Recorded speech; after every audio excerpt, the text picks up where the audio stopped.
Assalamualaikum warahmatullahi wabarakatuh. Hai sahabat Murni Story dimanapun Anda berada, semoga Allah limpahkan rezekinya, amin ya rabbal alamin. Assalamualaikum warahmatullahi wabarakatuh. Hai sobat beriman, dimanapun Anda berada, saya doakan semoga selalu dalam lindungan Allah Subhanahu wa Ta'ala dan dimudahkan rezekinya, amin ya rabbal alamin. Suatu hari Abu Nawas sangat kebingungan, bahkan ia hampir putus asa. Sudah 2 hari dapur tidak mengepul asap karena tidak ada lagi barang yang bisa ia jual. Satu-satunya jalan yang bisa diambil adalah menjual manusia untuk dijadikan budak. Sebenarnya jika Abu Nawas mau, dia bisa saja menjual teman-temannya. Namun ia tidak tega karena teman-temannya bukan orang kaya, melainkan orang miskin seperti dirinya. Akhirnya ia akan tetap menjual manusia untuk dijadikan budak oleh si pembelinya. Namun bukan menjual temannya, melainkan rajanya, yaitu Baginda Raja Harun Ar-Rasyid. Menurut Abu Nawas, hanya Baginda Raja yang pantas untuk dijual. Bukankah selama ini Baginda Raja selalu mempermainkannya dan menyengsarakan dirinya? Maka sudah sepantasnya bagi Abu Nawas untuk menyusahkan Baginda Raja. Abu Nawas mencari cara agar bisa menjual Baginda Raja Harun Ar-Rasyid. Ia pun mendapat ide dan menjumpai sang raja. Wahai Paduka, ada sesuatu yang amat menarik yang akan hamba sampaikan hanya kepada Paduka yang mulia. Apa itu wahai Abu Nawas? Tanya Baginda Raja. Sesuatu yang hamba yakin belum pernah terlintas di dalam benak Paduka yang mulia, kata Abu Nawas meyakinkannya. Kalau begitu cepatlah ajak aku ke sana untuk menyaksikannya, kata Baginda Raja tanpa rasa curiga sedikit pun. Tetapi Baginda, kata Abu Nawas sengaja tidak melanjutkan kalimatnya. Tetapi apa? Tanya Baginda Raja tidak sabar. Bila Baginda tidak menyamar sebagai rakyat biasa, maka pasti nanti orang-orang akan banyak yang ikut menyaksikan benda ajaib itu, kata Abu Nawas. Karena memiliki keinginan besar dan rasa penasaran yang begitu besar, Baginda Raja bersedia menyamar menjadi rakyat biasa. Melihat penyamaran sang raja berhasil, Abu Nawas dan Baginda Raja berangkat menuju ke sebuah hutan. Setibanya di sana, Abu Nawas mengajak Baginda Raja mendekati sebuah pohon besar dan rindang. Ia pun meminta sang raja untuk menunggu. Sementara itu, ia pergi menjumpai seorang badui yang pekerjaannya menjual budak. Abu Nawas mengajak pedagang budak itu untuk melihat jalan budaknya yang akan dijual kepadanya dari jarak yang agak jauh. Karena Abu Nawas enggan menjumpai sang raja yang merasa tidak tega. Sementara itu, Abu Nawas beralasan calon budak yang akan dijualnya adalah teman dekat sendiri. Setelah pedagang budak itu memperhatikan dari kejauhan, ia merasa cocok. Abu Nawas pun membuatkan surat kuasa yang menyatakan bahwa pedagang budak sekarang mempunyai hak penuh atas diri orang yang sedang duduk di bawah pohon rindang itu. Abu Nawas pergi begitu menerima beberapa keping uang emas dari pedagang budak. Baginda Raja Harun Ar-Rasyid masih menunggu Abu Nawas di bawah pohon rindang tersebut sampai tibalah pedagang budak menghampiri dirinya. Baginda Raja merasa heran. Mengapa Abu Nawas tidak muncul dan mengapa ada orang lain selain dirinya dan Abu Nawas? Siapa engkau? Tanya Baginda Raja kepada pedagang budak. Aku adalah tuanmu sekarang, kata pedagang budak itu agak kasar. Tentu saja pedagang budak itu tidak mengenali Raja Harun Ar-Rasyid dalam pakaian yang amat sederhana. Apa maksud perkataanmu tadi? Tanya Baginda Raja dengan wajah memerah padam. Abu Nawas telah menjual engkau kepadaku dan inilah surat kuasa yang baru dibuatnya, kata pedagang budak dengan kasar. Abu Nawas menjual diriku kepadamu, kata Baginda makin murka. Ya, bentak pedagang budak. Tahukah engkau siapa aku ini sebenarnya? Tanya Baginda geram. Tidak, dan itu tidak perlu, kata pedagang budak seenaknya. Lalu ia menyeret budak barunya ke belakang rumah. Sultan Harun Ar-Rasyid diberi parang dan diperintahkan untuk membelah kayu. Baginda merasa heran dengan semua yang diperintahkan. Ia melihat begitu banyak tumpukan kayu di belakang rumah Badui itu, sehingga memandangnya saja Sultan Harun Ar-Rasyid sudah merasa ngeri, apalagi harus mengerjakannya. Ayo kerjakan. Meski ia merasa kebingungan dengan itu semua, Sultan Harun Ar-Rasyid mencoba untuk melakukan perintah dari tuan barunya. Sultan Harun Ar-Rasyid secara perlahan memegang kayu dan mencoba membelahnya. Namun si Badui melihat cara Sultan Harun Ar-Rasyid memegang parang merasa aneh. Kau ini bagaimana? Bagian parang yang tumpul kau arahkan ke kayu. Sungguh bodoh sekali. Sultan Harun Ar-Rasyid mencoba membalik parang hingga bagian yang tajam terarah ke kayu. Ia mencoba membelah, namun tetap saja pekerjaannya terasa aneh dan kaku bagi si Badui. Oh, beginikah derita orang-orang miskin mencari sesuap nasi? Harus bekerja keras lebih dahulu. Wah, lama-lama aku tak tahan juga, gumam Sultan dalam hatinya. Si Badui menatap Sultan Harun Ar-Rasyid dengan pandangan heran dan lama-lama menjadi marah. Ia merasa rugi barusan membeli budak yang bodoh. Hai Badui, cukup semua ini, aku tak tahan. Kurang ajar kau, budakku harus patuh padaku, kata Badui itu sembari memukul sang raja. Tentu saja raja yang tak pernah diperlakukan kasar itu menjerit keras saat dipukul kayu. Hai Badui, aku adalah rajamu, Sultan Harun Ar-Rasyid, kata Baginda sambil menunjuk tanda kerajaannya. Pedagang budak itu kaget dan mulai mengenal Baginda Raja. Ia pun langsung menjatuhkan diri sembari menyembah Baginda Raja. Sang raja mengampuni pedagang budak itu karena ia memang tidak tahu, tetapi kepada Abu Nawas, Baginda Raja aman murka dan gemas. Ingin rasanya beliau meremas-remas tubuh Abu Nawas seperti telur. Wallahu a'lam bissawab. Assalamualaikum warahmatullahi wabarakatuh. Hai sobat beriman, dimanapun anda berada, saya doakan semoga selalu dalam lindungan Allah Subhanahu wa Ta'ala dan dimudahkan rezekinya. Amin ya Rabbal Alamin. Alkisah, pada suatu hari Baginda Raja Harun Ar-Rasyid merasakan sakit perut yang tak kunjung sembuh. Kata tabib istana, Baginda Raja Harun Ar-Rasyid terkena penyakit angin. Penyakitnya tak parah, tapi cukup mengganggu keseharian Baginda Raja. Ia lalu memanggil Abu Nawas ke istananya. Sesampainya pria itu di istana, Baginda Raja menyambutnya dengan senyuman yang lebar. Rupanya, sang raja telah menyiapkan tugas yang cukup konyol untuk pria tersebut.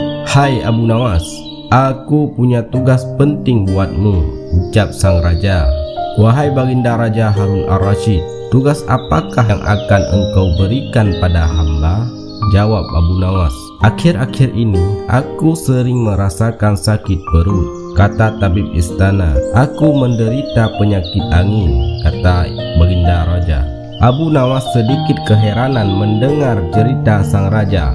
Lalu ia bertanya, ampun Baginda Raja, kiranya apa yang bisa hamba lakukan untuk yang mulia? Tangkap dan penjarakan angin itu untukku. Kau tentu bisa melakukannya, bukan? Perintah sang raja. Abu Nawas yang mendapat perintah konyol dari raja itu pun terdiam sejenak. Ia merasa bingung dengan perintah dari raja. Di sisi lain, ia tak mampu menolak perintah raja, sebab apapun jadi perintah raja harus ia patuhi bila tak mau terkena hukuman. Setelah berpikir sejenak, akhirnya pria ini menjawab, baiklah yang mulia, akan hamba coba untuk memenjarakan angin, ucapnya, meskipun belum tentu tahu cara untuk menangkap benda tak kasat mata itu. Aku beri engkau waktu 3 hari untuk menyelesaikan tugasmu. Betapa baik hatiku, hahaha, ketawa Baginda Raja. Baik yang mulia, akan hamba segera selesaikan perintah dari yang mulia, jawabnya. Usai mendapat perintah dari sang raja, Abu Nawas pun pulang membawa tugas konyol itu. Sepanjang perjalanan pulang, ia terus terdiam dan mulutnya terkunci. Tak sepatah kata pun dikeluarkannya. Ia tak habis pikir dengan perintah Raja Harun Ar-Rasyid. Ia belum bisa memikirkan bagaimana cara menangkap dan memenjarakan angin.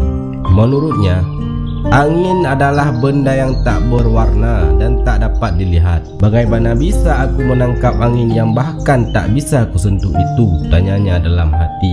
2 hari berlalu, Abu Nawas tak kunjung mendapatkan ide untuk menangkap angin, apalagi harus memenjarakannya. Ia hampir putus asa. Bahkan ia tak dapat tidur dengan tenang. Ditambah lagi, waktu Baginda Raja tentukan hanya kurang 1 hari lagi. Apa yang harus kuperbuat? Besok adalah hari terakhir, tapi aku tak kunjung mendapatkan ide, ucapnya dalam hati. Abu Nawas mondar-mandir memikirkan cara untuk memenjarakan angin. Saking bingungnya dalam hati, ia sempat menyerah dan berserah pada hukumannya yang akan dirinya dapatkan esok hari. Ketika malam datang, tiba-tiba ia mendapatkan ide yang sangat cemerlang. Bukankah angin itu tidak terlihat? Raja juga tak dapat melihatnya, bukan? Ucapnya dalam hati sambil bergegas menyiapkan alat-alat yang ia butuhkan untuk menyelesaikan tugasnya. Saat pagi tiba, ia berjalan dengan yakin ke istana. Ia membawa sebuah botol kosong. Tak nampak apapun di dalam botol itu. Ia lalu menemui Baginda Raja yang rupanya juga telah menunggu kedatangannya. Kau sudah menyiapkan tugas yang kuperintahkan padamu? Tanya Baginda Raja.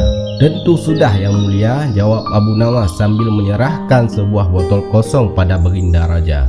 Mana anginnya? Tanya Baginda. Ada di dalam botol ini, Yang Mulia, jawab pria cerdas itu dengan senyuman. Benarkah? Kenapa aku tak bisa melihat apa-apa? Tanya Baginda Raja kebingungan. Ampun Baginda, siapapun tak akan bisa melihat angin. Akan tetapi, jika ingin tahu angin, tuan harus membuka tutup botol tersebut terlebih dahulu, jawab Abu Nawas meyakinkan sang raja. Setelah membuka tutup botol, Baginda Raja mencium bau busuk. Ia lalu murka kepada pria yang membawa botol tersebut. Bau busuk apa ini? Kau meracuniku, bentak sang raja. Ampun Baginda, tadi hamba buang angin, lalu hamba masukkan ke dalam botol itu. Karena takut anginnya keluar, maka hamba memenjarakannya dengan menutup botol ini. Dengan begitu, hamba bisa menyelesaikan tugas dari tuan, jawab Abu Nawas dengan cerdik. Mendengar penjelasan Abu Nawas itu, Baginda Raja tak jadi marah. Ia merasa perkataan Abu Nawas sangat masuk akal. Karenanya Baginda Raja tak menghukum Abu Nawas dan justru memberikannya sebuah hadiah. Wallahu a'lam bissawab. Assalamualaikum warahmatullahi wabarakatuh. Hai sobat beriman, dimanapun Anda berada. Baiklah, pada kesempatan yang sangat berbahagia ini, saya ingin bercerita tentang Baginda Raja Harun Ar-Rasyid yang kesulitan untuk memejamkan matanya. Pada suatu malam, Baginda Raja Harun Ar-Rasyid tidak bisa tidur. Ia memejamkan mata selama beberapa menit, namun hasilnya tetap nihil. Hingga pertengahan malam, ia belum juga menguap. Kemudian Raja Harun Ar-Rasyid memanggil salah satu pengawal istana, umumkan kepada seluruh rakyat kerajaan, barang siapa bisa membuat saya tertidur, akan saya berikan 10 karung koin emas, kata Baginda Raja Harun Ar-Rasyid. Pengawal istana yang diperintahkan oleh Raja Harun Ar-Rasyid bergegas memberi isyarat kepada bawahannya agar bergerak cepat, lantaran sejak sehabis salat Isya sampai waktu menunjukkan pada separuh malam, hujan gerimis belum juga berhenti. Tak lama berselang, datanglah 2 orang peserta yang kebetulan pada malam itu juga tidak bisa tidur. Mendengar penjelasan dari pengawal istana, keduanya berminat mengikuti sayembara. Peserta pertama masuk ke dalam bilik kamar pribadi Baginda Raja Harun Ar-Rasyid. Dengan menatap posisi duduknya, ia memulai dengan sebuah cerita. Dahulu kala, ada pemuda durhaka bernama Sa'labah. Kelakuan kurang ajarnya mengiris hati orang tuanya sampai menjelang wafat. Ia sakratul maut hingga berbulan-bulan. Doa Rasulullah pun tidak dikabulkan kecuali setelah dimaafkan dan diridhoi kedua orang tuanya. Sampai cerita habis, Raja Harun Ar-Rasyid malah semakin sulit menguap lantaran menyimak dengan runtut alur cerita yang menyayat hati tersebut. Karena dianggap gagal, peserta pertama dipersilahkan pulang ke rumah. Di saat bersamaan, peserta kedua memasuki ruangan. Peserta kedua duduk bersila di kursi yang sudah disediakan pengawal istana. Dengan percaya diri ia mulai berdongeng. Wahai Baginda, dahulu kala begitu cantik jelitanya Ratu Balqis, membuat siapapun kepincut termasuk para jin. Namun sayang, di balik kesempurnaan parasnya, Nabi Sulaiman alaihi salam mendengar kudu bahwa terdapat kutil kecil di betis sebelah kirinya. Baginda Raja penasaran dengan betis mulus Ratu Balqis yang digosipkan ada kutilnya. Raja Harun Ar-Rasyid semakin sulit tidur. Untuk yang kedua kalinya, peserta dipersilahkan kembali ke rumah. Pusing 7 keliling dialami oleh pengawal istana karena raja mereka tak kunjung tidur. Di puncak kekesalannya, raja memerintahkan untuk mendatangkan Abu Nawas.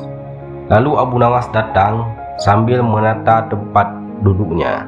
Setelah dipersilahkan, lalu Abu Nawas memulai bercerita.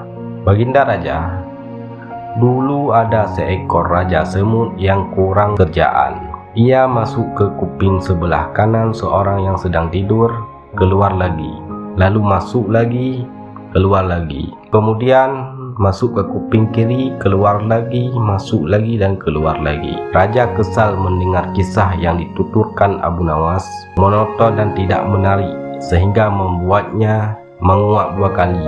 Ia miringkan tubuhnya membelakangi Abu Nawas, perlahan mulai mengatupkan kedua mata dan tertidur. Pagi harinya, Abu Nawas masuk lagi ke istana dengan mengendarai kereta bendi dengan 10 karung emas diangkat ke dalam kereta bendi tersebut satu persatu. Penjaga pintu istana geleng-geleng kepala ketika kereta bendi keluar pintu gerbang.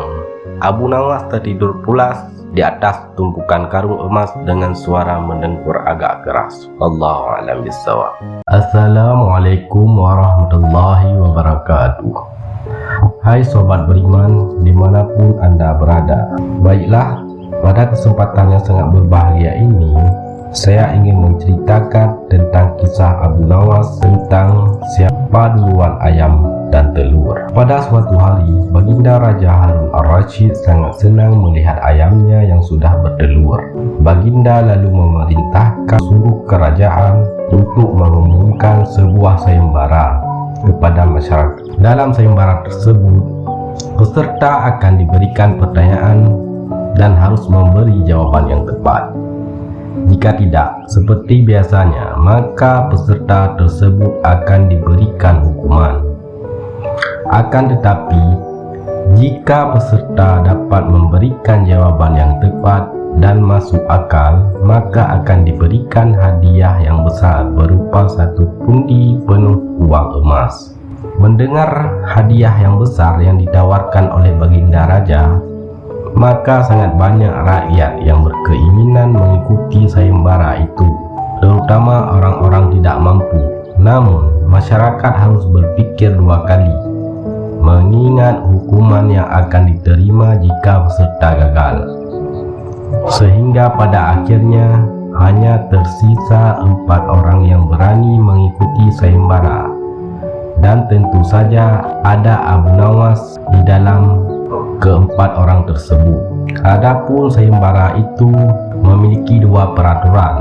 Yang pertama, peserta harus mampu menjawab pertanyaan Baginda Raja Dan kedua, peserta juga harus mampu menjawab sanggahan dari Baginda Raja. Hari pelaksanaan sayembara pun tiba. Peserta pertama kemudian maju, dan Baginda Raja Harun Ar-Rasyid langsung bertanya, mana yang lebih dulu ada, ayam atau telur? Telur, jawab peserta pertama. Apa alasannya? Tanya Baginda. Ayam berasal dari telur, jadi tidak mungkin ayam duluan, jawab peserta pertama. Jika begitu, siapa yang mengerami telur? Sanggah Baginda Raja. Peserta pertama hanya terdiam dan tidak bisa memberikan jawaban selanjutnya. Ia langsung dijebloskan ke penjara. Selanjutnya majulah peserta kedua dengan raut wajah yang mulai ketakutan setelah melihat peserta pertama gagal. Baginda Raja kembali bertanya dengan pertanyaan yang sama. Peserta kedua segera memberikan jawabannya. Baginda yang mulia, sebenarnya ayam dan telur itu tercipta bersama-sama, jawab peserta kedua. Berikan alasanmu, tanya Baginda Raja. Jika telur lebih dulu tidak mungkin, karena tidak ada yang mengerami. Jika ayam lebih dulu juga tidak mungkin, karena ayam berasal dari telur, jawab peserta kedua. Baginda Raja kemudian menyanggah, bukankah ayam betina bisa bertelur tanpa ayam jantan? Peserta kedua mulai terpojok dan kebingungan, tidak bisa memberikan jawaban atas sanggahan Baginda Raja Harun Ar-Rasyid. Seperti peserta pertama, ia juga dijebloskan ke penjara. Berikutnya naiklah peserta ketiga dan menjawab, ampun Baginda Raja, sebenarnya ayam lebih dulu ada daripada telur. Kemudian ia menjelaskan alasannya. Yang pertama adalah ayam betina, karena ia bertelur tanpa ayam jantan. Lalu ia mengerami dan menetaskan telurnya sehingga mengeluarkan ayam jantan. Kemudian setelah dewasa, ayam jantan itu mengawini induknya, jelas dengan meyakinkan Baginda Raja. Lalu Baginda Raja memberikan sanggahannya. Bagaimana jikalau induknya telah mati duluan sebelum ayam jantan sempat mengawini induknya? Tanya Baginda. Wajah peserta ketiga sekejap berubah menjadi pucat pasi dan ia langsung dibawa ke penjara seperti peserta-peserta sebelumnya. Terakhir tibalah giliran peserta terakhir dan juga yang ditunggu-tunggu oleh peserta yang lainnya adalah Abu Nawas. Maka bersoraklah rakyat yang menonton karena sangat menyukai sosoknya. Mereka yakin jika Abu Nawas mampu memberikan jawaban yang tepat. Baginda kembali bertanya seperti biasanya, dan dengan tenang Abu Nawas segera memberi jawabannya. Yang lebih dulu ada adalah telur, wahai Baginda. Setelah itu baru ayamnya, jawab Abu Nawas dengan santai. Coba berikan alasanmu, tanya Baginda Raja. Abu Nawas kemudian menjawab, ayam bisa mengenal telur, tetapi sebaliknya, telur tidak bisa mengenal ayam. Mendengar jawaban Abu Nawas membuat Baginda Raja hanya bisa merenung. Sang Raja ingin menyanggah Abu Nawas, tetapi ia tidak memiliki alasan lagi, karena jawaban Abu Nawas cukup masuk akal. Abu Nawas pun kemudian kembali dengan membawa sepundi emas penuh sebagai hadiah baginya. Wallahu a'lam bishawab. Suatu hari, ketika Abu Nawas berjalan-jalan dengan santai, Abu Nawas menemukan orang-orang berkerumun. Terdorong rasa penasaran, ia lalu bertanya kepada salah seorang di antara mereka, "Apa yang terjadi ini?" Abu Nawas bertanya, "Oh, di sini lagi ada pertunjukan yang menampilkan gajah ajaib," jawab orang yang ditanya. "Hah? Memangnya apa ajaibnya?" tanya Abu Nawas lagi. "Begini, gajah itu mampu memahami bahasa manusia. Hebatnya lagi, gajah itu juga hanya mampu patuh kepada pemiliknya. Selain itu, ia tidak mau," jawabnya. Mendengar penjelasan orang tersebut, Abu Nawas jadi semakin ingin tahu. Maka ia langsung mendekat untuk melihat langsung keajaiban yang diceritakan. Ketika sampai, ia melihat pemilik gajah ajaib tersebut memberikan tantangan kepada orang-orang yang mengelilinginya. "Ayo, siapa yang bisa membuat gajah patuh dan menganggukkan kepalanya, maka aku akan berikan hadiah besar." Merasa tertantang, satu persatu orang berusaha menjawab tantangan pemilik gajah tersebut. Sayangnya, dari semua yang mencoba, tidak ada yang berhasil. Akhirnya, Abu Nawas terpanggil untuk ikut mencoba, maka majulah ia ke depan gajah tersebut. Ia mendekat dan mengajak gajah untuk berbicara. "Hai gajah, tahukah kamu siapa aku?" Gajah menjawabnya dengan gelengan kepala. "Hai gajah, apakah kamu takut dengan aku?" Lagi-lagi gajah menggelengkan kepalanya. "Kalau begitu, takutkah kamu kepada tuan yang memilikimu?" Gajah tampak menunjukkan keraguan, tidak tegas menggelengkan kepala atau menganggukkan kepalanya. "Ayo, jawablah gajah. Kalau kamu tidak menjawab, aku bakal laporkan kamu ke pemilikmu," kata Abu Nawas dengan nada mendesak. Mendapatkan desakan bernada ancaman dari Abu Nawas, gajah ternyata menganggukkan kepala karena sejatinya ia memang takut kepada pemiliknya. Pada saat bersamaan, ia lupa bahwa pemiliknya memerintahkan untuk tidak menganggukkan kepala. Melihat peristiwa tersebut, semua orang yang berkerumun dan menyaksikan bersorak-sorai. Sebaliknya, pemilik gajah tampak kesal dan marah hingga memukul gajahnya. Kemudian ia pulang. Keesokan harinya, pemilik gajah membuat pertunjukan ulang dengan niat membalaskan kejadian memalukan yang ia alami kemarin. Bedanya, kali ini pemilik menantang orang-orang membuat gajahnya menggelengkan kepala. "Ayo, hari ini tantangan kembali aku berikan. Siapa yang mau mencoba untuk membuat gajahku patuh, akan aku berikan hadiah besar lagi bagi yang mampu," ujar pemilik gajah. Orang-orang kemudian tertarik lagi untuk memenuhi tantangannya, namun tidak ada yang sanggup memenuhinya. Akhirnya Abu Nawas kembali turun untuk menjawab tantangan. Lagi-lagi Abu Nawas memulai usahanya dengan mengajukan berbagai pertanyaan. "Hei gajah, kamu tahu siapa aku?" tanya Abu Nawas. Gajah menjawab dengan anggukan kepala. "Hei gajah, takutkah kamu dengan aku?" tanya Abu Nawas lagi. Untuk kedua kalinya gajah mengangguk. "Di tanganku ada balsem. Tahukah kamu apa gunanya benda ini?" Lagi-lagi gajah mengangguk. "Seandainya balsem ini aku gosokkan ke badanmu, bolehkah?" Gajah mengangguk lagi dan Abu Nawas menggosokkannya sampai gajah itu merasakan kepanasan dan tidak nyaman. Lalu Abu Nawas mengeluarkan lagi balsem dari sakunya dan kembali bertanya, "Bagaimana jika balsem ini aku gosokkan lagi ke seluruh badanmu sampai habis?" tanyanya lagi. Saat itu gajah langsung takut karena sudah tahu betapa panasnya balsem. Kemudian secara spontan gajah menggelengkan kepalanya. Untuk kedua kalinya Abu Nawas kembali berhasil menaklukkan gajah serta mendapatkan hadiah yang sangat besar. Wallahu a'lam bishawab. Assalamualaikum warahmatullahi wabarakatuh.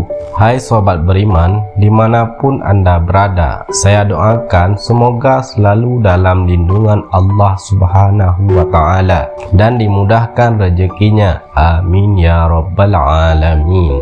Pada suatu hari yang cerah, Raja Harun ar-Rasyid dan para pengawalnya meninggalkan istana untuk berburu. Namun, di tengah perjalanan, salah satu pejabat kerajaan yang bernama Abu Jahil menyusul dengan terengah-engah di atas kudanya.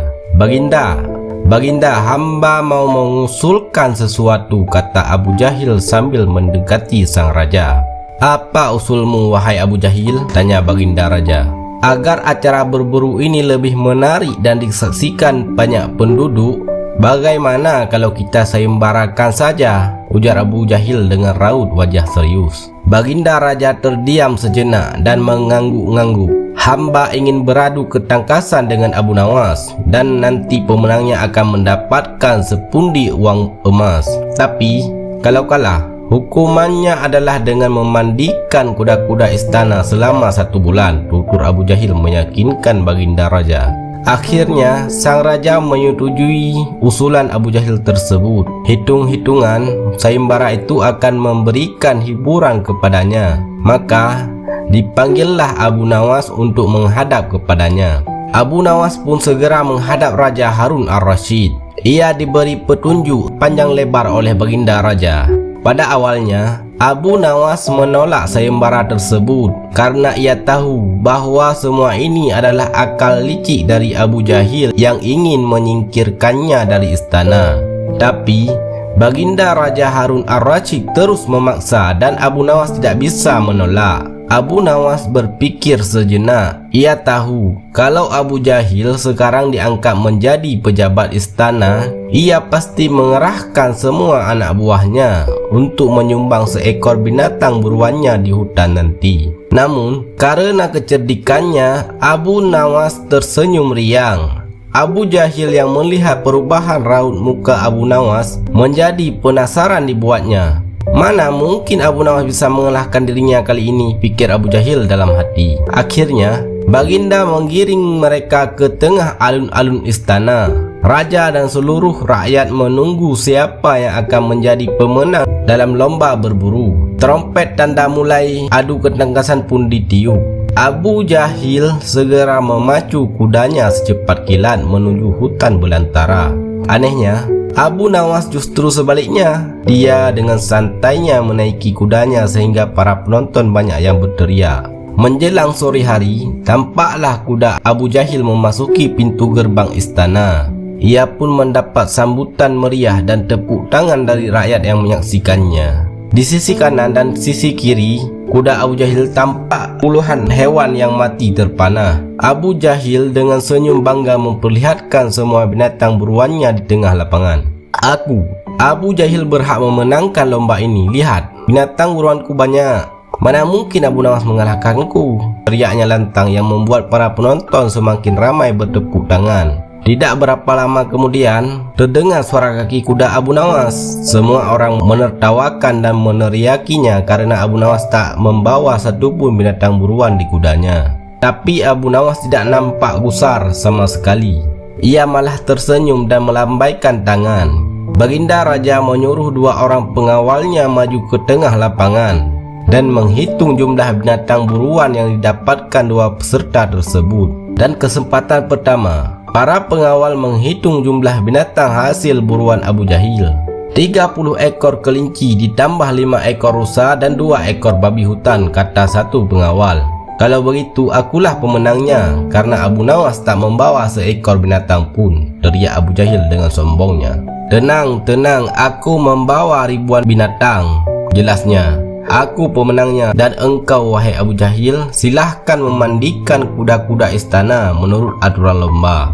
Semua binatang boleh ditangkap, yang penting jumlahnya, kata Abu Nawas sambil membuka bambu kuning yang telah diisi dengan ribuan semut merah. Jumlahnya sangat banyak baginda, mungkin ribuan, kami tak sanggup menghitungnya lagi, kata pengawal kerajaan yang menghitung jumlah semut itu. Melihat kenyataan itu, Abu Jahil tiba-tiba saja jatuh pingsan. Baginda Raja Harun Ar-Rasyid tertawa terpingkal-pingkal dan langsung memberi hadiah kepada Abu Nawas. Kecerdikan dan ketulusan hati pasti bisa mengalahkan kelicikan. Wallahu a'lam bissawab. Assalamualaikum warahmatullahi wabarakatuh. Hai sahabat Murni Story dimanapun Anda berada, semoga Allah limpahkan rezekinya. Amin ya rabbal alamin. Abu Nawas adalah seorang penyair Islam termasyhur di era kejayaan Islam. Sejatinya, Abu Nawas memiliki nama lengkap Abu Nuwas Al-Hasan Bilhini Al-Hakami. Ia merupakan sosok yang humoris, lihai, dan cerdik dalam mengemas suatu dengan bahasa umur. Pada suatu ketika, usai salat zuhur, Abu Nawas berkeliling Baghdad sembari membawa sebuah lampu penerang. Ia kemudian berhenti di setiap sudut rumah dan kemudian memantau situasi sekitar. Tingkah Abu Nawas ini kemudian menggegerkan penghuni Baghdad. Bagaimana tidak, Abu Nawas yang selama ini dikenal orang cerdas, tiba-tiba berjalan di siang hari ketika sinar matahari masih menyinari sambil membawa lampu. Kemudian, salah seorang warga Baghdad mengatakan bahwa Abu Nawas mulai gila. Hal tersebut kemudian ditimpali oleh orang Baghdad lainnya yang juga berkata, Khalifah Harun Ar-Rasyid pasti malu punya staf ahli gila. Mendapat berbagai perkataan dari orang, Abu Nawas tidak peduli. Bahkan kemudian esok harinya, dia kembali lagi keluar rumah dan melakukan hal yang sama. Tetapi saat keluar rumah, Abu Nawas berangkat lebih pagi lagi. Saat melakukan aksinya, ia tak bersuara. dan terus melihat situasi sekitar kanan dan kiri sambil menggoyangkan tangannya yang membawa lampu minyak. Pada hari kedua, beberapa orang masih menganggap Abu Nawas sebagai orang waras. Makanya mereka kemudian bertanya kepada Abu Nawas tentang apa yang ia cari di siang hari dengan lampu yang ia bawa. Abu Nawas kemudian menjawab, "Aku sedang mencari neraka." Mendengar perkataan Abu Nawas, mereka kemudian berpikir Abu Nawas mulai gila. Kemudian di hari ketiga, Abu Nawas tetap melakukan hal yang sama. Ia tetap telingak-telinguk di kanan dan kiri rumah orang sambil tangannya membawa lampu minyak digoyang-goyangkan. Dari situ, orang-orang mulai tak sabar. Undang-undang Baghdad melarang orang-orang gila berkeliaran sebab hal tersebut dirasa bahaya karena seseorang bisa membunuh orang lain dengan berpura-pura gila atau mengintip orang mandi dengan berpura-pura gila. Karena itu, Abu Nawas ditangkap dan diserahkan ke istana. Sejumlah musuh politik Raja Harun ar-Rasyid kemudian bergembira. Kegilaan Abu Nawas kemudian mereka goreng untuk menyundutkan wibawa baginda Raja Harun ar-Rasyid. Benar saja, Khalifah Harun ar-Rasyid malu akan tingkah laku Abu Nawas. Dia kemudian bertanya dengan nada yang keras, "Abu Nawas, apa yang kamu lakukan dengan lampu minyak itu siang-siang?" Abu Nawas menjawab, "Hamba mencari neraka, Paduka yang mulia." Kemudian Raja Harun ar-Rasyid berkata, "Kamu gila, sohib kamu gila." Abu Nawas menimpali, "Tidak Paduka, merekalah yang gila." Kemudian Raja Harun ar-Rasyid kembali bertanya, "Siapa mereka?" Abu Nawas kemudian meminta orang-orang yang tadi menangkap dan menggiring dirinya menuju istana dikumpulkan di depan istana. Setelah mereka berkumpul di depan istana, Khalifah Harun dan Abu Nawas mendatang mereka. Abu Nawas kemudian berkata, "Wahai kalian yang mengaku waras, apakah kalian selama ini menganggap orang lain yang berbeda pikiran dan berbeda pilihan dengan kalian adalah munafik?" Mereka menjawab, "Benar." Abu Nawas kembali bertanya, "Apakah kalian juga menyatakan para munafik itu sesat?" Orang-orang kembali menimpali, "Betul, dasar sesat." Abu Nawas lagi-lagi bertanya, "Jika mereka munafik dan sesat, apa konsekuensinya?" Orang-orang tersebut kemudian kembali, "Hai Abu Nawas, kamu gila ya? Orang munafik pasti masuk neraka, dasar munafik kamu." Abu Nawas berkata, "Baik, saya munafik, sesat, dan masuk neraka. Di mana neraka yang kalian maksud? Punya siapa neraka itu?" Orang-orang yang dikumpulkan tadi merasa tidak senang terhadap Abu Nawas. Mereka merasa diledek oleh mimik Abu Nawas. Mereka kemudian menjawab pertanyaan Abu Nawas, "Hai Abu Nawas, tentu saja neraka ada di akhirat, dan itu milik Allah. Kenapa kamu tanya?" Abu Nawas kemudian berkata kepada Raja Harun ar-Rasyid, "Paduka yang mulia, mohon maaf, tolong sampaikan kepada mereka bahwa neraka ada di akhirat, dan yang punya neraka itu adalah Allah. Mengapa mereka di dunia ini gemas sekali menentukan orang lain masuk neraka? Apakah mereka asisten Allah yang tahu bocoran catatan Allah? Atau jangan-jangan mereka lah yang gila?" Mendengar perkataan Abu Nawas, Khalifah Harun ar-Rasyid kemudian tertawa kecil. Di matanya, Abu Nawas tetap lelaki jenaka. Dia lalu berkata sambil tertawa, "Abu Nawas, besok siang lanjutkan cari neraka. Jika sudah ketemu, jebloskan orang-orang ini ke dalamnya. Wallahu a'lam bishawab."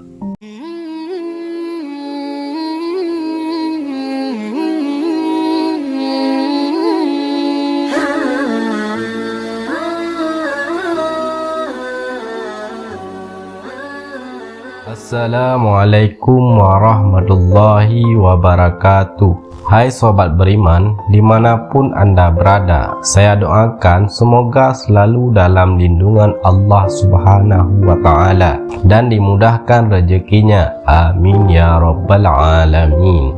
Cerita lucu Abu Nawas memang tidak pernah bosan disimak. Kali ini soal sosok humoris itu dan kuda lambat atau cepat di tengah guyuran hujan. Berawal ketika Raja Harun ar-Rasyid memerintahkan Abu Nawas ikut berburu hewan buas beruang di hutan. Abu Nawas tidak bisa mengelak titah raja meskipun harus diakui sangat takut pada beruang. Raja dan pengawalnya sudah memprediksi bahwa hari-hari berburu akan dilalui dengan guyuran hujan deras. Tidak mau pakaian basah kuyup, raja dan pengawalnya menunggangi kuda yang larinya cepat, sedangkan Abu Nawas hanya dipasrahi dengan kuda yang sangat lambat. Tetapi raja dan pengawal heran ketika melihat pakaian Abu Nawas tetap kering, sedangkan raja dan para pengawal basah kuyup. Padahal Abu Nawas hanya menunggangi kuda lambat yang tidak memungkinkan bisa menembus guyuran hujan untuk mencapai tempat berteduh terdekat. Seketika itu, raja bertitah kepada para pengawalnya untuk menggunakan kuda yang lambat seperti yang digunakan oleh Abu Nawas supaya pakaiannya tidak basah kuyup. Benar saja, hari kedua berburu menuju lokasi. Hujan turun lebih deras dari hari pertama, tetapi raja dan para pengawal tetap basah kuyup. Tidak seperti apa yang terjadi pada diri Abu Nawas. Dengan kuda yang lari cepat, Abu Nawas sampai di lokasi terlebih dahulu, tentu dengan pakaian yang tetap kering. Raja dan para pengawal keheranan dan penasaran sebenarnya apa yang telah dilakukan oleh Abu Nawas agar pakaian tetap kering dari guyuran hujan. Terus terang, bagaimana caranya menghindari hujan, wahai Abu Nawas? Tanya raja. Mudah, tuanku yang mulia, kata Abu Nawas sambil tersenyum. Sedangkan aku dengan kuda yang cepat tidak sanggup mencapai tempat berteduh terdekat, apalagi dengan kuda yang lambat ini, geluh raja. Hamba sebenarnya tidak melarikan diri dari hujan, raja yang mulia, jelas Abu Nawas. Lalu, apa yang kamu lakukan? Tanya raja lebih penasaran. Begitu hujan turun, hamba secepat mungkin melepas pakaian hamba dan segera melipatnya lalu menduduki baju itu. Ini hamba lakukan sampai hujan berhenti, ungkap Abu Nawas. Wallahu a'lam bishawab. Kisah Abu Nawas memindahkan istana di atas kayangan. Baginda baru saja membaca kitab tentang kehebatan Raja Sulaiman yang mampu memerintahkan para jin memindahkan singgasana Ratu Balqis di dekat istananya. Baginda tiba-tiba merasa tertarik. Hatinya mulai tergelitik untuk melakukan hal yang sama. Mendadak beliau ingin istananya dipindahkan ke atas gunung agar bisa lebih leluasa menikmati pemandangan di sekitar. Dan bukankah hal itu tidak mustahil bisa dilakukan karena ada Abu Nawas yang amat cerdik di negerinya. Keesokan harinya, Abu Nawas segera dipanggil untuk menghadap Baginda Raja Harun Ar-Rasyid. Setelah Abu Nawas dihadapkan, Baginda berkata, "Sanggupkah engkau memindahkan istanaku ke atas gunung agar aku lebih leluasa melihat negeriku?" tanya Baginda. Abu Nawas tidak langsung menjawab. Ia berpikir sejenak hingga keningnya berkerut. Tidak mungkin menolak perintah Baginda kecuali kalau memang ingin dihukum.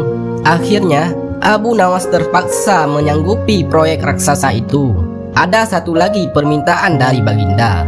Pekerjaan itu harus selesai hanya dalam waktu 1 bulan. Abu Nawas pulang dengan hati yang masyghul. Setiap malam, ia hanya berteman dengan rembulan dan bintang-bintang.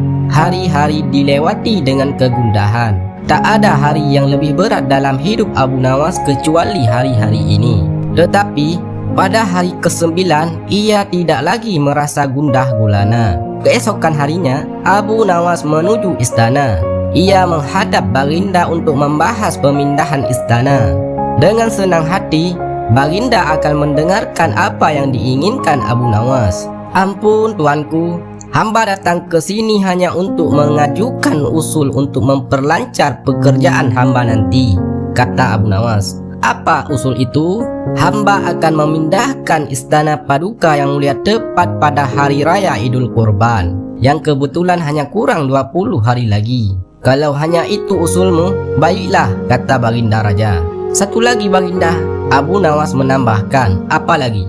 tanya Baginda Raja. "Hamba mohon Baginda menyembelih 10 ekor sapi yang gemuk untuk dibagikan langsung kepada para fakir miskin," kata Abu Nawas. "Usulmu ku terima, hai Abu Nawas." Abu Nawas pulang dengan perasaan riang gembira. ini tidak ada lagi yang perlu dikhawatirkan. Toh nanti bila waktunya sudah tiba, ia pasti akan dengan mudah memindahkan istana Baginda Raja. Jangankan hanya memindahkan ke puncak gunung, ke dasar samudra pun Abu Nawas sanggup. Desas-desus mulai tersebar ke seluruh pelosok negeri. Hampir semua orang berharap-harap cemas. Tetapi, sebagian besar rakyat merasa yakin atas kemampuan Abu Nawas. Karena selama ini Abu Nawas belum pernah gagal melaksanakan tugas-tugas aneh yang dibebankan di atas pundaknya. Namun, ada beberapa orang yang meragukan keberhasilan Abu Nawas kali ini. Saat-saat yang dinanti-nantikan tiba. Rakyat berbondong-bondong menuju lapangan untuk melakukan salat hari raya Idul Kurban. Dan seusai salat, 10 sapi sumbangan Baginda Raja Harun Ar-Rasyid disembelih, lalu dimasak, kemudian segera dibagikan kepada para fakir dan miskin. Kini, giliran Abu Nawas yang harus melaksanakan tugas berat itu. Abu Nawas berjalan menuju istana diikuti oleh rakyat. Sesampai di depan istana, Abu Nawas bertanya kepada Baginda Raja, "Ampun tuanku yang mulia, apakah istana sudah tidak ada orangnya lagi?" "Tidak ada," jawab Baginda Raja singkat. Kemudian Abu Nawas berjalan beberapa langkah mendekati istana. Ia berdiri sambil memandangi istana. Abu Nawas berdiri mematung seolah-olah ada yang ditunggu. Benar, Baginda Raja akhirnya tidak sabar. "Abu Nawas, mengapa engkau belum juga mengangkat istanaku?" tanya Baginda Raja. "Hamba sudah siap sejak tadi, Baginda," kata Abu Nawas. "Apa maksudmu? Engkau sudah siap sejak tadi? Kalau engkau sudah siap, lalu apa yang engkau tunggu?" tanya Baginda masih diliputi perasaan heran. "Hamba menunggu istana Paduka yang mulia diangkat oleh seluruh rakyat yang hadir untuk diletakkan di atas pundak hamba. Setelah itu, hamba tentu akan memindahkan istana Paduka yang mulia ke atas gunung, sesuai dengan titah Paduka." Baginda Raja Harun Ar-Rasyid terpana. Beliau tidak menyangka Abu Nawas masih bisa keluar dari lubang jarum. Wallahu a'lam bishawab. Meski dikenal dengan tingkah konyol dan kadang nyeleneh, ternyata Abu Nawas mempunyai kecerdasan yang membuat orang-orang kagum, termasuk Baginda Raja. Sebagai seorang pemimpin negeri, Baginda Raja seringkali mengundang Abu Nawas untuk memecahkan masalah. Suatu hari, saat Abu Nawas di rumah, tiba-tiba datang beberapa prajurit istana untuk menemuinya. "Tuan Abu Nawas, Anda diperintahkan Baginda Raja untuk menghadap," kata salah satu prajurit. "Bukannya kemarin aku baru saja menghadap Baginda Raja? Kenapa disuruh menghadap lagi?" tanya Abu Nawas heran. "Kami tidak tahu, Tuan Abu Nawas. Silahkan, nanti Tuan tanyakan sendiri kepada Baginda Raja," jawab prajurit istana. Singkat cerita, datanglah Abu Nawas ke istana untuk menghadap Baginda Raja. "Ampun, Paduka yang mulia, ada perlu apa lagi Paduka memanggil hamba?" tanya Abu Nawas. Baginda Raja lalu mengutarakan masalah yang selama ini mengganggunya. "Begini Abu Nawas, aku punya masalah yang cukup serius dan aku butuh bantuanmu," tutur Baginda Raja. "Memangnya masalah apa yang sedang Paduka hadapi? Kiranya apa yang bisa hamba bantu?" tanya Abu Nawas kembali. "Hai Abu Nawas, tadi pagi aku mendapat laporan bahwa ada saudagar kaya yang kikir. Jangankan untuk bersedekah, membayar zakat saja dia menolak," kata Baginda Raja menjelaskan. "Paduka ini kan seorang raja. Panggil saja dia ke istana dan suruh membayar zakat. Kalau dia menolak, masukkan saja ke penjara, pasti dia akan ketakutan," ucap Abu Nawas menyarankan. "Sebenarnya bisa saja aku berbuat demikian, tapi apakah ada cara yang lebih baik dan lebih bijak supaya dia bisa sadar tanpa harus ada paksaan? Aku yakin dia sebenarnya orang baik, karena sebelum menjadi saudagar kaya, dia rajin sedekah dan membayar zakat tepat pada waktunya," ujar Baginda Raja. "Baiklah Paduka, sebenarnya ini masalah mudah Paduka, tapi karena Paduka menginginkan cara yang bijak, maka hamba butuh waktu 3 hari untuk memikirkannya," kata Abu Nawas. Kemudian Abu Nawas mohon diri untuk pulang ke rumah. Setibanya di rumah, dia terus berpikir mencari jalan keluar yang tepat. Padahal Abu Nawas sendiri menginginkan agar saudagar kaya itu dipenjara saja. Saudagar itu memang terkenal sangat pelit. Bahkan, para tetangga pun banyak yang membencinya. Tapi, karena keinginan Abu Nawas tidak sejalan dengan pemikiran Baginda Raja, mau tidak mau harus menemukan cara lain yang sesuai dengan perintah Baginda Raja. 3 hari berlalu, tibalah saatnya bagi Abu Nawas menghadap ke istana. Sesampainya di sana, Abu Nawas langsung dipersilahkan menghadap Baginda Raja. "Bagaimana Abu Nawas? Apakah kamu sudah menemukan caranya?" tanya Baginda Raja. "Sudah, Paduka. Hamba sudah menemukan caranya," jawab Abu Nawas. "Bagus, beritahu aku sekarang bagaimana caranya," minta Baginda Raja. "Tapi hamba tidak yakin Paduka akan bersedia melakukannya," timpal Abu Nawas. "Apa caranya? Katakan saja," ucap Baginda Raja mulai penasaran. "Caranya adalah hamba dan Baginda Raja harus menjadi pengemis. Lalu kita datangi rumah saudagar kaya itu. Kita berdua pura-pura menjadi pengemis kepadanya," papar Abu Nawas memberitahu. "Memangnya harus aku yang melakukan? Apa tidak bisa diwakilkan?" tanya Baginda Raja. "Tidak bisa, Paduka, karena ini adalah cara satu-satunya," jawab Abu Nawas. Awalnya, Baginda Raja ragu atas ide konyol Abu Nawas itu.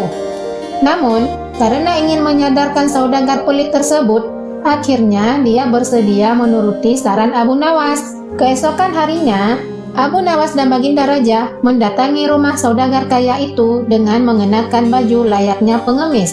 Setibanya di rumah saudagar kaya, mereka tidak langsung mendatangi rumahnya. "Kita awasi dulu, Paduka. Tunggu saudagar kaya itu keluar. Kalau kita ke sana sekarang, nanti yang akan menemui kita adalah penjaganya. Kita pasti akan diusir. Percuma kita ke sana, tapi tidak bisa menjumpai saudagar itu," tutur Abu Nawas. Setelah sekian lama menunggu, akhirnya saudagar kaya tersebut keluar dan duduk di teras rumahnya. Tanpa menyia-nyiakan waktu, Abu Nawas segera mengajak Baginda Raja menghampiri saudagar kaya tersebut. "Tuan, berilah kami sedekah," pinta Abu Nawas. "Tidak ada. Aku tidak punya uang receh," balas saudagar kaya itu dengan nada ketus. "Apakah Tuan punya makanan? Kami lapar sekali, Tuan," tanya Abu Nawas. "Tidak ada. Sana, pergi kalian," jawab saudagar tersebut mulai emosi. "Baiklah, kalau begitu kami minta air putih saja, Tuan," balas Abu Nawas. "Kalian ini tuli atau gimana sih? Sudah aku bilang tidak punya apa-apa. Sana, pergi kalian, jangan ganggu aku," bentak saudagar kaya. Di saat itulah Abu Nawas memulai akal cerdiknya. "Kasihan sekali kalau Tuan tidak punya apa-apa. Kenapa Tuan tidak ikut saja sama kami? Kita mengemis bersama-sama, Tuan," ajak Abu Nawas. Akibat perkataan Abu Nawas itu, saudagar kaya menjadi salah tingkah. Antara marah, tersinggung, malu, bercampur aduk menjadi satu. Ia pun terdiam untuk beberapa saat. Tiba-tiba, terlintas di benaknya ingatan masa lalu. Dahulu, dia adalah orang miskin, tapi rajin bersedekah. Namun, sekarang setelah kaya raya justru menjadi orang kikir. Wajahnya yang tadinya terlihat galak, kini malah tertunduk lesu. Bagaimana? Apakah Tuan memilih jadi orang miskin atau orang kaya? Kalau masih ingin jadi orang kaya, jangan lupa sedekah dan bayarlah zakat. Kalau tidak mau sedekah, mengemis sajalah seperti kami, tutur Abu Nawas. Kemudian, Abu Nawas menukil salah satu ayat Al-Quran tentang ancaman pedihnya siksa neraka bagi orang-orang yang enggan membayar zakat dan bersedekah. Seketika, saudagar tersebut langsung meneteskan air mata. "Astagfirullah, aku khilaf telah berbuat zalim," kata saudagar kaya itu sesenggukan. "Siapa sebenarnya kalian? Kalian telah menyadarkan kesalahanku. Mari masuklah ke dalam. Aku akan memberikan kalian makanan," ajak saudagar kaya tersebut. "Tidak perlu. Kami datang ke sini bukan untuk mengemis, tapi untuk menyadarkanmu," sahut Abu Nawas. Kemudian, Abu Nawas dan Baginda Raja menunjukkan jati diri yang sebenarnya. Betapa kagetnya saudagar kaya itu, karena ternyata orang yang ada di hadapannya adalah rajanya sendiri. Saudagar kaya itu pun langsung duduk bersimpuh memohon maaf kepada Baginda Raja. Sejak kejadian tersebut, akhirnya saudagar kaya ini rajin sedekah dan taat membayar zakat. Wallahu a'lam bishawab.